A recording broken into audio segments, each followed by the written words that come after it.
Merci Bertrand. Avant de commencer, je voudrais simplement dire, j'ai écrit ce texte-là dans une optique plutôt, je sais pas, essayistique, hein, c'est une journée d'études, donc j'arrive avec des propositions, ce n'est pas une réflexion à caractère scientifique. Elle n'est peut-être pas non plus très rigoureuse, mais j'ai essayé de l'écrire justement dans cette optique-là où il y aura peut-être un débat.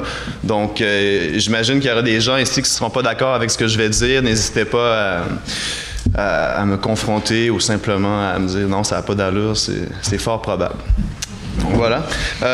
Avant de débuter, une citation de Facebook, hein, on est à l'heure du numérique. Donc, Jean-Philippe Gravel, qui est ici aujourd'hui, me disait sur Facebook le 12 janvier, c'est quand c'est improductif que je me dépense le plus.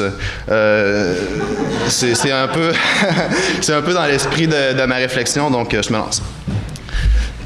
La réflexion que je propose aujourd'hui est née d'un certain agacement. Je ne parlerai pas des blogs en général et on peut se demander si une telle approche est possible, mais bien de mon expérience de lecture et plus spécifiquement de ce qui m'intéresse dans la blogosphère.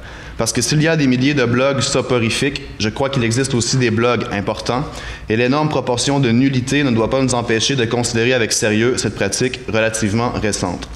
Si je dis qu'une réflexion générale sur les blogs me semble difficile à mener, c'est que je suis d'avis que le blog est un dispositif d'écriture, davantage qu'un genre avec ses codes figés. Le blog permet des pratiques d'écriture les plus diverses au même titre que le livre imprimé. Évidemment, il y a des contraintes liées à la nature du médium, mais ces contraintes ne sont pas des interdits. Il s'agit peut-être davantage de stimulants oulipiens. Il y a toutefois une interprétation qui revient souvent et qui tend à s'imposer, celle du blog où s'épanche le moi, qu'on disqualifie comme étant l'incarnation du narcissisme du sujet contemporain. Cela n'empêche en rien l'existence de blogs tout autres où l'on propose des textes de fiction ou encore des réflexions qui évitent l'anecdote nombriliste pour tenter de véritables rencontres intersubjectives.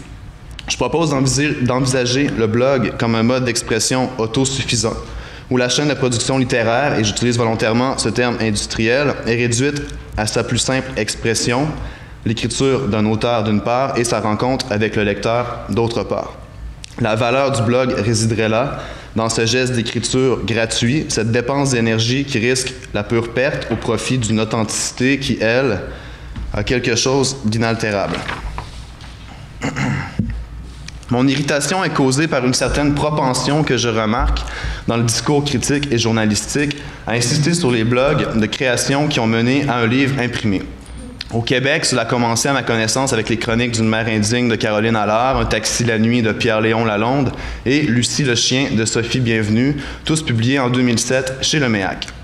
Des blogs indépendants qui demeurent sur le web, on ne parle à peu près jamais, et tout se passe comme si le blog était un espace intermédiaire, le purgatoire des écrivains wannabe, qui attendent impatiemment que leur soient ouvertes les portes de ce paradis qu'est le monde de l'imprimé. Une anecdote au passage me permettra d'expliquer mon agacement. Le 10 janvier dernier, à l'émission radiophonique « Plus on est de fous, plus on lit », a eu lieu une discussion autour de la question « Le blog est-il mort ?» J'ai été surpris de constater que dans une émission littéraire, on ne parlait pas de blogs de création. La discussion a tourné essentiellement autour des blogs culturels, appréhendés comme étant la contrepartie impressionniste de la vraie chronique journalistique qui, elle, selon Simon Jourdouin, directeur du développement des nouveaux médias chez Communication Voir, est un art. On devait comprendre entre les lignes que le blog n'est pas un art, mais plutôt un phénomène de la culture populaire où s'exprime, je paraphrase Jourdouin, la dictature de l'opinion et où l'on publie, n'est-ce pas, des photos de chats. Il a aussi été question lors du débat de consommation d'informations. Je ne suis pas certain de comprendre tout ce que recouvre cette expression, mais une chose est certaine, elle désigne une certaine rentabilité du blog, son écriture étant pensée en termes économiques. La question du blog journalistique est loin d'être inintéressante, mais quand celui-ci devient le centre d'attention d'une émission qui est consacrée à la littérature, on est en droit de se poser des questions. Pour revenir au blog de création, j'aime rappeler que Jean Barbe, directeur chez Le Méac, la maison d'édition où ont été publiés les 3 blogs que j'ai mentionnés plus haut, ne croit pas aux potentialités littéraires de la blogosphère. On pourrait penser que si la maison d'édition a publié ces textes, c'est parce qu'ils avaient déjà été validés par leur indéniable succès populaire sur le web, et cela, soulignons-le, sans le travail éditorial traditionnel. En dehors de ces exceptions, cependant, disait Jean Barbe en 2009, je le cite, « C'est beaucoup d'énergie créatrice qui n'est pas consacrée à la littérature. Les blogs n'ont pas encore accouché de la grande œuvre du début du 21e siècle. » Fin de la citation. Les blogs donneraient lieu à des textes superflus. Bien sûr, la valeur littéraire d'un texte est déterminée par la place qu'il occupe dans l'institution, validée par l'autorité d'une maison d'édition, valorisée par la critique, consacrée par les prix littéraires. Ce qui m'amène à proposer qu'il y aurait une gratuité inhérente à la pratique du blog, quelque chose qui échappe peut-être au mécanisme du système que l'on connaît. Je suis conscient que beaucoup de blogueurs aspirent à être publiés, ce n'est pas la question. Je crois aussi que certains blogs se présentent et se tiennent comme projet autonome, comme un processus d'écriture qui est sa propre fin. C'est précisément cela qui m'intéresse, ce non-lieu de la littérature où des voix s'évertuent à se faire entendre, en dehors de l'institution et sans accéder à la légitimité qui fait de l'écrivain, par un coup de baguette symbolique dont la valeur est aujourd'hui presque incontestable, un écrivain. Je ne crois pas que les textes d'un blog ne devraient jamais avoir de deuxième existence dans un livre. J'ai rien contre cette idée. Je souligne seulement qu'on a du mal à penser le blog en lui-même. Il y a comme une aura de frivolité autour des blogs qui fait en sorte qu'ils sont d'emblée jugés suspects. Bloguer serait une activité illégitime et parfois digne d'attention quand le blogueur est reconnu comme membre de la littérature avec ses grandes ailes. À cet égard, ce n'est pas un hasard si on entend souvent parler des blogs d'Éric Chevillard, de Pierre Assouline ou de Catherine Mavrikakis. Tout se passe comme si l'auteur reconnu avait le pouvoir de légitimer le blog, mais que la pratique du blog en elle-même était sans intérêt dès qu'il s'agit de l'écriture d'un pur inconnu. J'aimerais penser certains aspects du blog à partir de la notion de dépense improductive proposée en 1933 par Georges Bataille, afin de désigner les activités humaines qui échappent au principe selon lequel, je le cite, « Tout effort particulier doit être réductible pour être valable aux nécessités fondamentales de la production et de la conservation. » Fin de la citation. Dans son essai, Bataille distingue les activités humaines productives des activités improductives. Du côté des activités improductives, il mentionne le luxe, les deuils, les guerres, les cultes, les monuments, les jeux, les spectacles, l'activité sexuelle perverse, c'est-à-dire détournée de la finalité génitale, de même que les arts. Ces activités trouvent leur fin en elles-mêmes et mettent, je le cite à nouveau, l'accent sur la perte qui doit être la plus grande possible pour que l'activité prenne son véritable sens. Je crois qu'il est possible d'amorcer une réflexion sur les blogs de création à partir de l'idée que toutes les activités humaines ne sont pas réductibles à une logique axée sur la production. Cette idée permet de mesurer la singularité de l'écriture du blog en marge de l'institution et en périphérie du champ littéraire de notre époque. J'aime pour ma part imaginer le blogueur comme étant cet écrivain qui se soucie peu de la rentabilité de son écriture. J'aime l'imaginer comme étant l'incarnation d'un rapport désintéressé à l'institution au profit d'une écriture qui relève de la dépense et du don, sachant que le don est ce qui assure la solidité des liens d'une communauté. L'écriture d'un blog est parfois voisine du sacrifice. Il n'y a qu'à penser à l'ordre de lecture des textes, le premier publié étant rapidement écrasé par les textes suivants qui lui font ombrage. Le premier texte voit ses chances d'être lu diminuer à chaque fois que son auteur en publie un nouveau. Pour certains blogueurs, le problème est gênant et il existe divers moyens d'y remédier. On peut développer une taxonomie qui regroupera les textes empruntant des avenues semblables et qui fera ressortir les thèmes de prédilection de l'auteur. La plupart des plateformes offrent aussi la possibilité d'afficher les biais les plus populaires. Toutefois, aucune de ces solutions n'est totalement satisfaisante. On sait par exemple que les textes les plus populaires ne sont pas nécessairement les meilleurs, tandis que la navigation par mots-clés, n'est pas des plus intuitives et ne constitue pas un mode de lecture privilégié. L'écriture du blog est donc en quelque sorte une école d'humilité. Au-delà de ces contraintes liées au mode de publication des textes sur un blog, il y a aussi la question de la valeur qui est accordée à ces textes. Je reviens sur le jugement de Jean Barbe, puisqu'il évoque bien la question que le blog pose. C'est beaucoup d'énergie créatrice qui n'est pas consacrée à la littérature. Il y aurait donc une énergie créatrice, un potentiel créateur, mais pas de littérature. Même si cela saute aux yeux, il est important de rappeler que le blog a rendu commune la pratique de l'auto-édition, qui auparavant était plus marginale.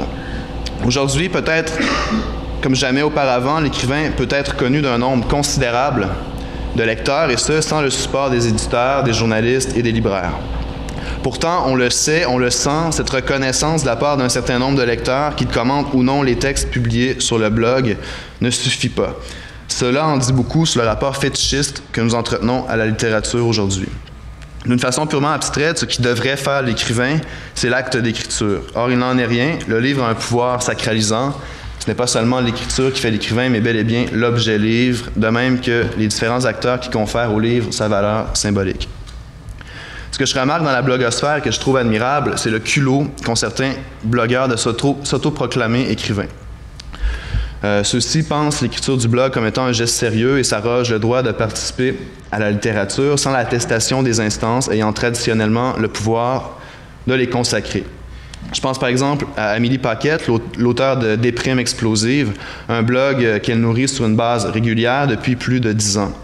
Sur la page de présentation, on peut lire ceci. Déprime explosive est le journal d'Amélie Paquette, une intellectuelle enthousiaste et amère. Elle est étudiante au doctorat en sémiologie et se consacre entièrement à la littérature. Avec cette dulcinée, elle se livre à des exercices littéraires sous leur pseudonyme d'Albertine Bouquet. Fin de la citation. Sur son blog, Amélie Paquette partage avec ses lecteurs son expérience du monde et ce qui me surprend le plus, c'est sa sincérité. J'admire son assiduité et sa rigueur. Quand j'ai découvert son blog il y a quelques années, elle écrivait presque tous les jours de grands billets flamboyants, irrigués par ses lectures enthousiastes d'Adorno. Parfois, elle pouvait écrire plusieurs textes sans susciter la moindre réaction de ses lecteurs. J'insiste là-dessus parce qu'on décrit parfois la blogosphère comme étant un phénomène de clics. C'est souvent le cas, mais je crois qu'il faut éviter de réduire la blogosphère aux flatteries consensuelles.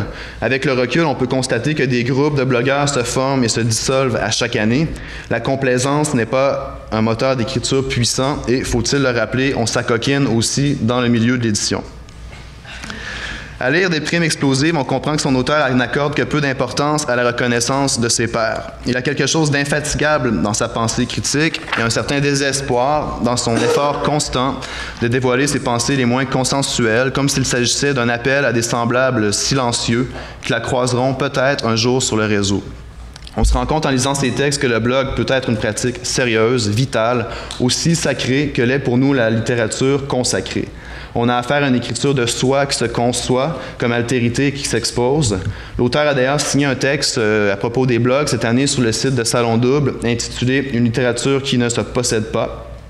Paquette propose une réflexion sur la culture web et sur la façon avec laquelle celle-ci représente un moyen de préserver la littérature des marchés économiques. Je la cite. Le blog littéraire est une forme encore libre des marchés économiques et a tout intérêt, à mon avis, à préserver cette liberté, à ne pas entrer dans les rangs du capitalisme. Il y a si peu de choses qui échappent encore aux lois économiques. Si le blog parvient à le faire, c'est déjà une nouvelle importante pour l'avenir de la littérature, pour une littérature qui ne se possède pas.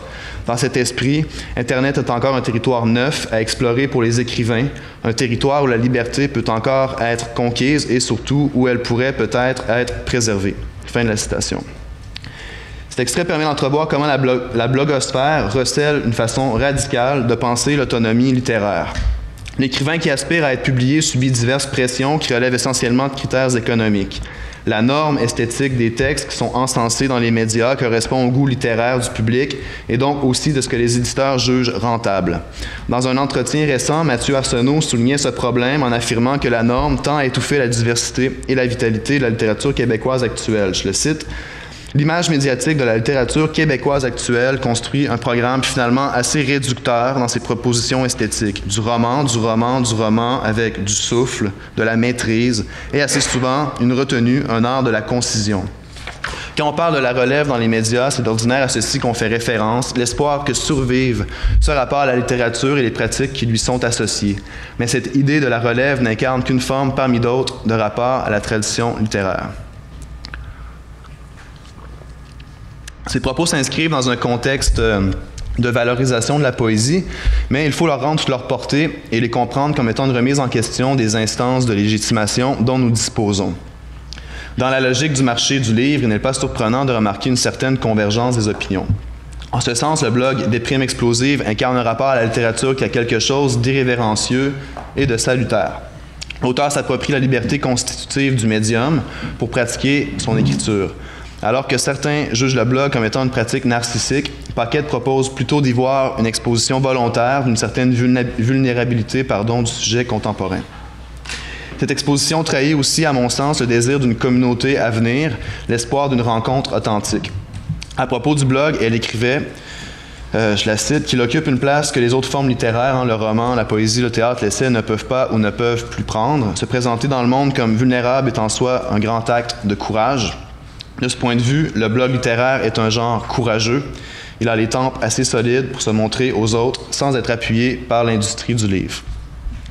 Le blog All Work and No Play de Jean-Philippe Gravel pose lui aussi avec insistance la question de la pertinence du blog et de son rapport à l'institution.